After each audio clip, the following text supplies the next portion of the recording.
Je me réjouis de voir qu'au-delà des résultats scolaires, au-delà de l'aspect pédagogique, il y a derrière une conscience sociale, sociétale, qui accompagne les jeunes que vous êtes. Et ça nous réjouit beaucoup. Et c'est pourquoi j'ai dit que vous serez des ambassadeurs. Parce que souvent, les jeunes sont beaucoup plus enclins à beaucoup plus écouter par leurs camarades ou leurs amis. Ces préoccupations sont les nôtres à tous. Nous sommes tous pères de famille. Et nous avons des enfants qui aujourd'hui sont beaucoup plus ou moins scotchés sur ces réseaux sociaux, malgré toute la régulation que nous essayons de faire chacun en ce qui le concerne. C'est une problématique extrêmement difficile.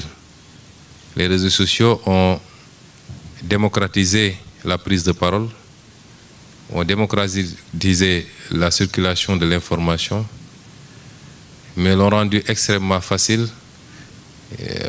à certains qui, peut-être, dans des situations idéales, n'auraient jamais dû avoir droit au chapitre. Mais il est extrêmement difficile de réguler ces réseaux sociaux. À la base, je crois que ce qui se passe dans les réseaux sociaux ne sont que la traduction de nos échecs au niveau social, au niveau de l'éducation. Ça se passe à la base. Un enfant bien éduqué chez lui ne se comporterait pas de certaine manière sur les réseaux sociaux. Les réseaux sociaux ne sont qu'un moyen de vulgarisation de ce qui se cache tous les jours et qui se fait en miniature dans les quartiers et dans les groupes d'amis. Mais un enfant qui a été éduqué pour ne jamais insulter, ne jamais transgresser verbalement, n'ira pas le faire sur les réseaux sociaux. Et ça interpelle à la base. J'ai l'habitude de dire qu'il nous faut indexer les problèmes et souvent ne pas se limiter aux symptômes, mais aller plus en profondeur pour voir les causes. Et la première cause, c'est qu'aujourd'hui, nous devons tous admettre que les difficultés économiques aidant peut-être, beaucoup de parents ont plus ou moins démissionné de l'éducation à la base de leurs enfants. Et si ça se traduit de manière amplifiée sur les réseaux sociaux, ça se vit tous les jours dans la rue. Tous les jours, un père de famille peut se faire insulter par un jeune pour un oui ou un non. Ce que nous n'avions pas connu nous, ce que nous n'osions pas nous quand on était encore plus jeunes, ça se traduit tous les jours dans le comportement des Sénégalais. Nous avons une responsabilité qui doit nous amener à repenser à la base l'éducation dans les foyers et de monter progressivement. Et l'État, maintenant seulement après, a une responsabilité d'encadrer, de réguler, de communiquer, de sensibiliser, mais de sanctionner avec fermeté quand il le faut. C'est extrêmement important. Nous en avons été victimes, on a voulu nous prêter nous-mêmes d'être les leaders politiques qui encouragent cela. Je crois que dans nos déclarations, depuis 10 ans qu'on est en politique, au risque de fâcher souvent nos militants, nous avons toujours été très clairs, parce que nous n'avons pas été éduqués comme ça.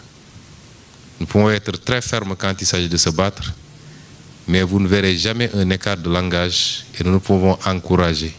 Et je l'ai dit la dernière fois, aujourd'hui nous sommes au pouvoir, hier on était dans l'opposition.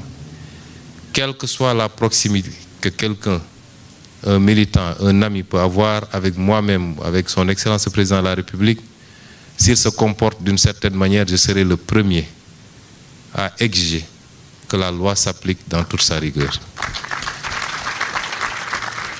Et aujourd'hui, nous sommes tous interpellés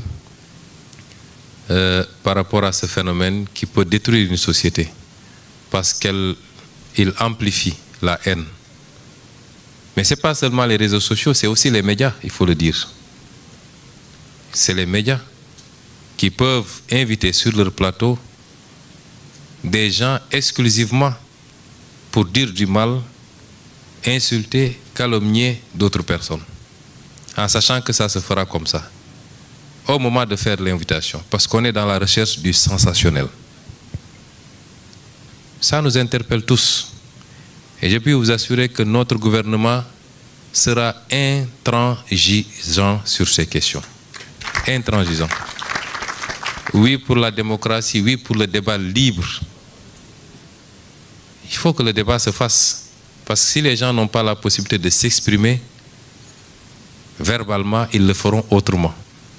Il faut que les débats se fassent autour de problématiques, qu'on vous réunisse, vous jeunes, autour de problématiques et vous discutez, vous débattez. Que les acteurs politiques se retrouvent pour discuter sur les politiques agricoles, sur les enjeux à venir.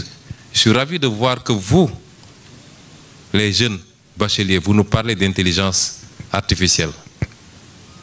Vous nous parlez des prochaines étapes de l'évolution informatique, le quantique, etc. Mais est-ce que les acteurs politiques aujourd'hui débattent sur ces questions-là? Quand vous voyez le débat politique, c'est passer tout son temps à dire du mal de l'autre. Oui, il faut un débat ouvert, où on débatte utile sur des questions qui nous font avancer. La santé, l'éducation, les infrastructures, nos ressources naturelles, ainsi de suite. C'est ça qui fait avancer une société.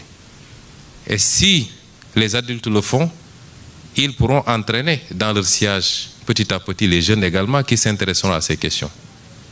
Mais si ce n'est pas le cas, il est extrêmement difficile d'avoir autre chose au niveau de la jeunesse. C'est vous rassurer en tout cas que c'est une solution globale qu'il faut avec de la communication, de la sensibilisation, de l'éducation de base, de la réglementation et de la fermeté dans l'application de cette réglementation. Et ces derniers volets nous concernent, nous, États.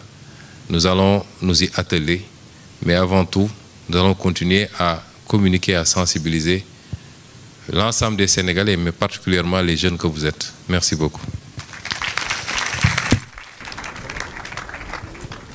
Merci beaucoup pour cette question qui me ravit d'ailleurs, parce que,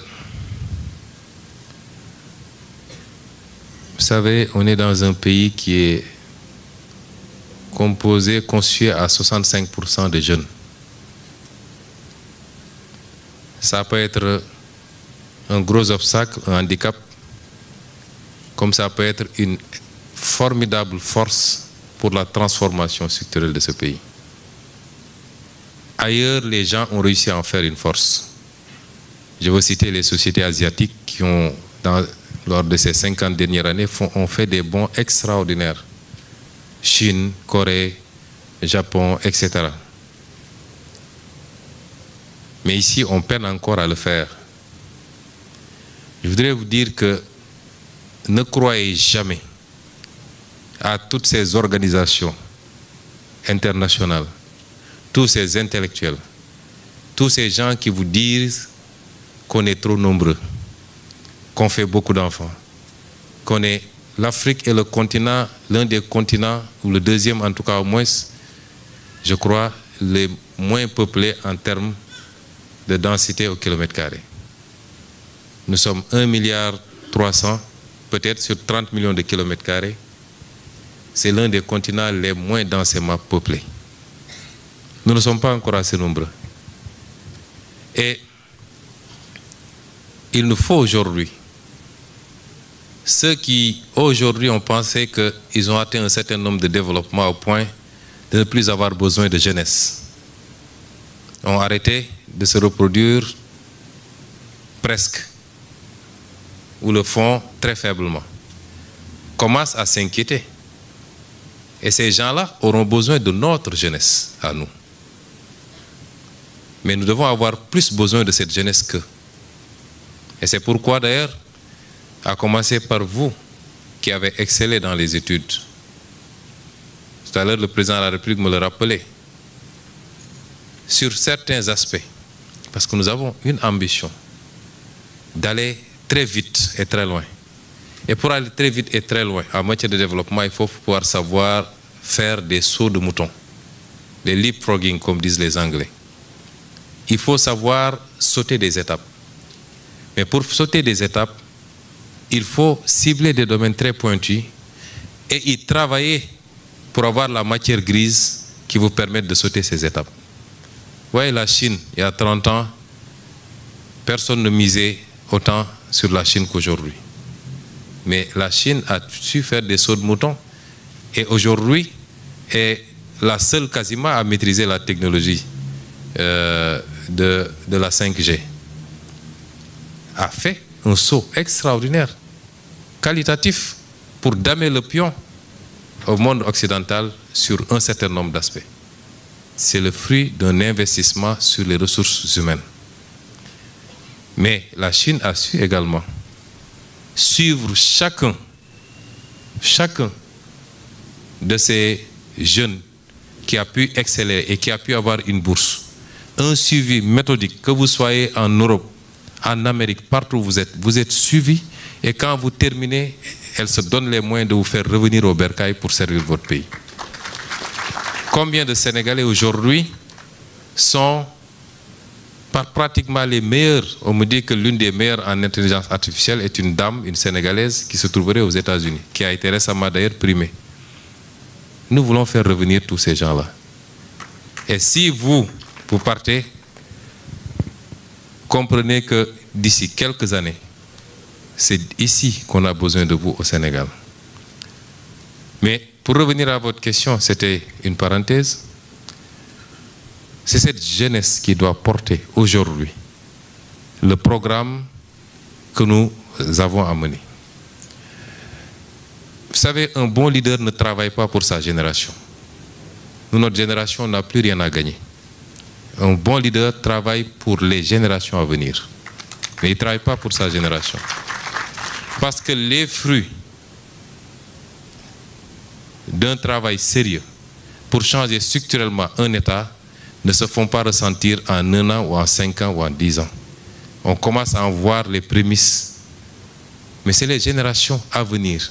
Nous, nos grands-parents, s'ils avaient réussi le pari de l'émancipation, je ne les critique pas, ils ont fait ce qu'ils ont pu. Le pari de l'émancipation et les bons choix de développement, aujourd'hui, nous allions en hériter.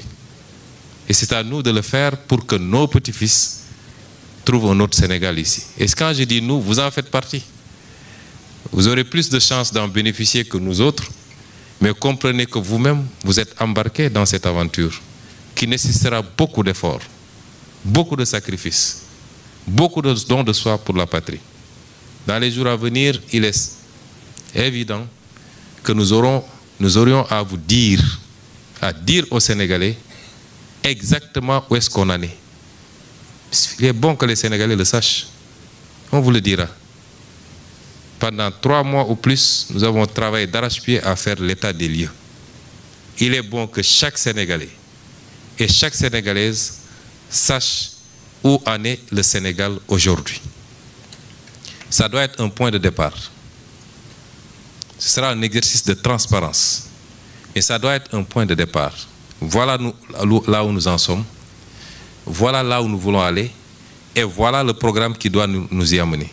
Et ce programme va nécessiter un sacrifice de chaque Sénégalais. Ça suppose qu'on se transcende. Qu'on se dise la vérité. Nous avons tous été, à des degrés divers, plus ou moins mal socialisés sur le plan politique et sur le plan de notre relation à la chose publique.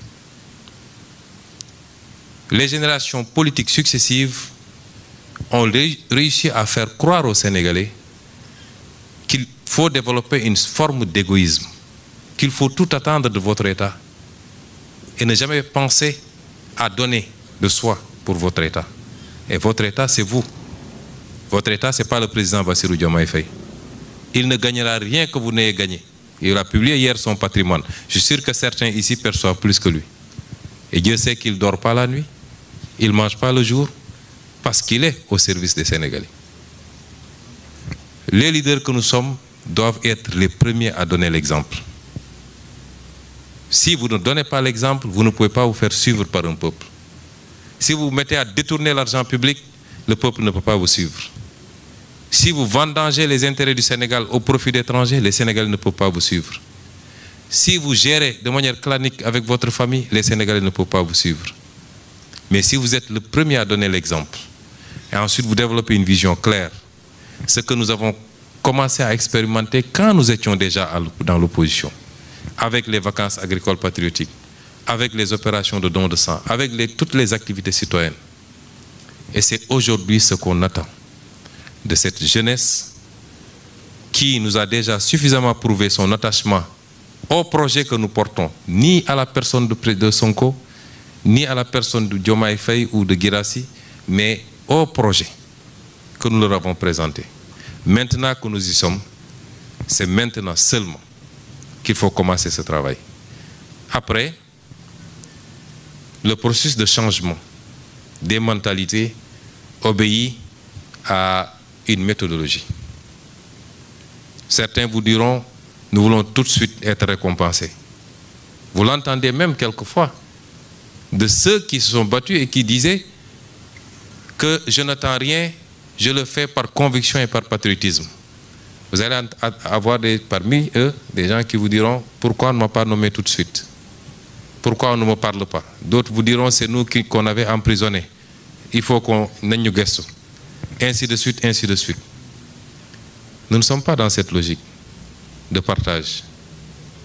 Nous sommes dans une logique, méthodiquement, brique après brique, de construire les conditions de l'émergence et du développement de ce pays.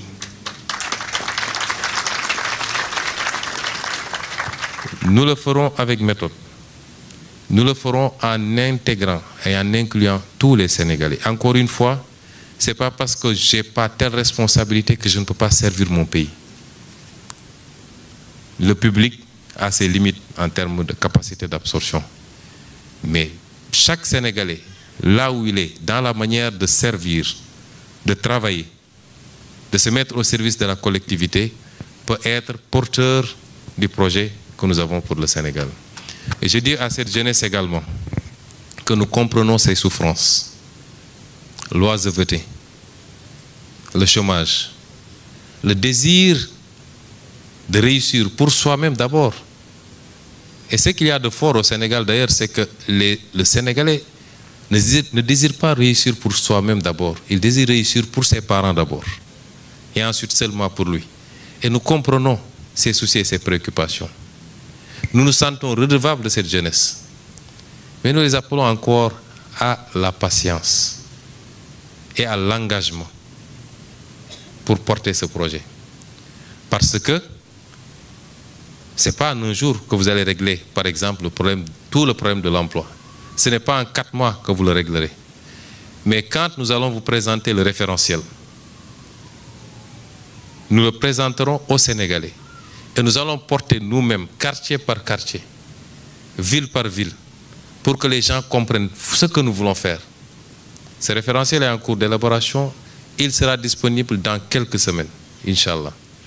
Quand nous allons le présenter, chaque Sénégalais pourra se retrouver dans ce qu'on veut faire. Et ensuite, nous avons besoin d'avoir un bloc de Sénégalais, particulièrement des jeunes, pour mener les combats à mener. Je peux vous rassurer ici, je l'ai dit plusieurs fois, nous avons énormément de ressources. Ces ressources ont été mal gérées. De mauvaises conventions ont été signées et nous n'en gagnons pas tout ce qu'on devait gagner. Nous avons besoin que tout le peuple soit avec nous, derrière nous, en bloc, pour nous permettre de renégocier toutes ces conventions, pour qu'on gagne ce qu'on doit gagner de notre gaz, de notre pétrole, de notre or, de notre zircon, de nos ressources halieutiques, et qu'on puisse aujourd'hui utiliser le produit de tout ça pour financer notre développement de manière endogène. Et ça, nous l'attendons également des jeunes. Nous attendons des jeunes qu'ils se lèvent et qu'ils se hissent à ce niveau du débat, et non pas dans les invectives que nous voyons souvent dans les réseaux sociaux, comme vous l'avez dit. J'ai été particulièrement frappé par un jeune que j'ai reçu le jeudi passé, si je ne m'abuse. Ce jeune m'a envoyé un message. Et il m'a interpellé, c'est un jeune de 23 ans, étudiant. Il m'a interpellé sur les ravages que les jeux de hasard sont en train de faire, de causer à la jeunesse. Et surtout sur les publicités, sur les réseaux sociaux. Et il m'a même sorti les articles du code qui interdit ce type de publicité, qu'il a mis dans son message. J'ai appelé mon chef de protocole, je lui ai dit, prenez ce numéro, appelez-moi ce jeune, je vais le recevoir. Parce qu'il m'a beaucoup marqué par rapport à ce niveau de conscience. Et nous avons besoin de cette jeunesse pour ça, mais nous avons aussi besoin de la jeunesse pour l'engagement citoyen, comme on l'a dit. Quand on est arrivé au pouvoir, j'ai demandé au président de la République de me permettre de reprendre le service civique national à la primature. Parce qu'il me semble essentiel de pouvoir, à travers cet outil, développer un nouveau type de citoyen au Sénégal. Nous sommes en train de finaliser le programme national du civisme et de la citoyenneté. Quand nous l'aurons terminé, nous allons venir à votre rencontre, vous les jeunes. Parce que, le ministre vous l'a dit, moi je suis obnubilé, fasciné. Tous les jours, quand je me lève, ma première préoccupation, en étant membre de ce gouvernement, en étant chef du gouvernement, c'est deux choses. J'ai deux préoccupations. La mobilisation de la jeunesse autour du développement de leur pays, premièrement, et deuxièmement, la réussite du défi de la mobilisation de toutes nos ressources pour construire nous-mêmes notre développement de manière endogène et cesser d'être dépendant de fonds étrangers avec des conditions qui ne nous conviennent pas. C'est les deux grands défis qui m'obsèdent moi. Et c'est vous dire donc que nous aurons beaucoup à faire avec vous. Nous allons beaucoup vous solliciter. Nous allons beaucoup vous impliquer. Nous attendons de vous l'écoute qu'il faut.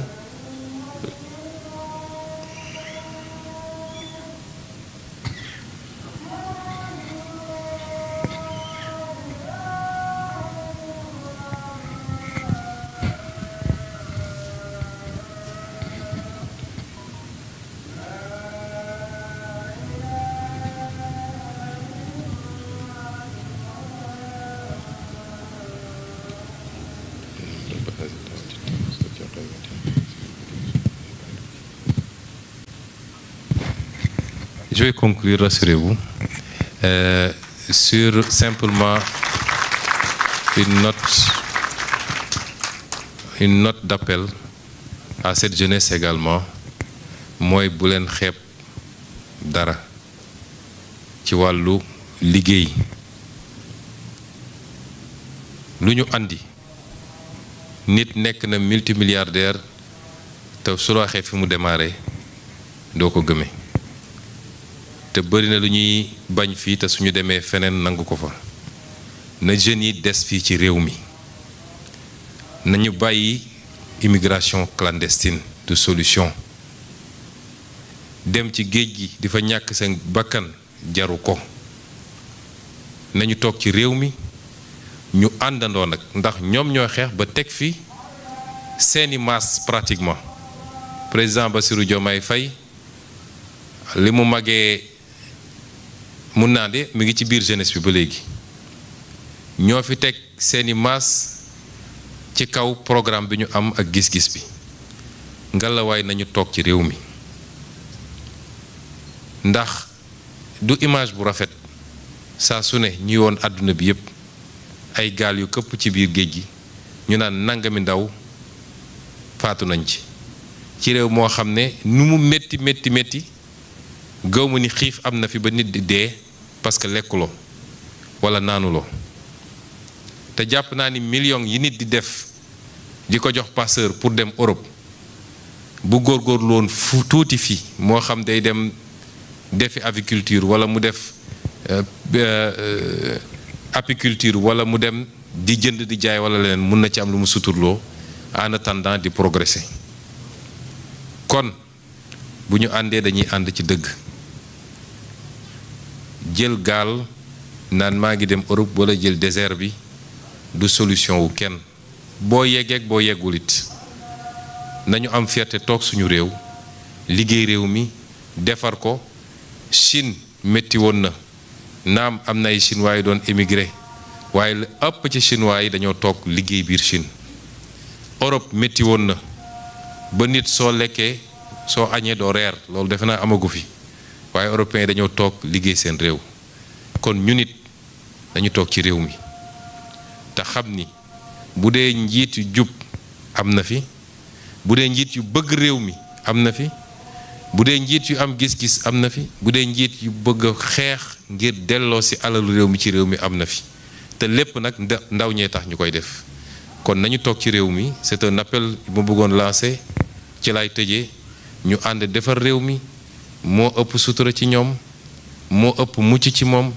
moo ëpp ëllëg ci ñoom tey ñu bëri ñu demoon génn dans des conditions beaucoup plus normales dem jàngi ña ngay dellu si réew mi ñii di investir dans le privé ñii ñu jël leen ci biir état bi defe naa bi ñu toogeeg léegi la ñu nommé ci waa diaspora bi ci ay ministres ak ay directeurs généraux ak leneen fi naa nguur mosu koo nommé fii bi ñu toogee ba léegi waaye li muy firndeel rek mooy même ñu demoon dans de bonnes conditions ñoom ñëpp tey seen xel mooy dellu si ci biir réew mi parce que nit sa réew rek nga am kon c'est un appel que je voulais lancer à la jeunesse soyez patients soyez endurants soyez persévérants engagez-vous pour votre pays tolloogu leen fu ngeen ni amee bay ñàkk jarul yàkkamti waaye man li ma gëm nit bu jubee sawar dëggu yàgg dina réussir ci àddunaam réussir nag ça veut pas dire que ñëpp nekk millionnaire wala milliardaire waaye li nga soxla pour sa dund di nga ko am ba mu mat incha allah kon ñu ngi leen di gërëm leen sant asalaamaaleykum. logam defal ko sa bopp yàlla yaa ay logam defal ko sa bopp yàlla yaa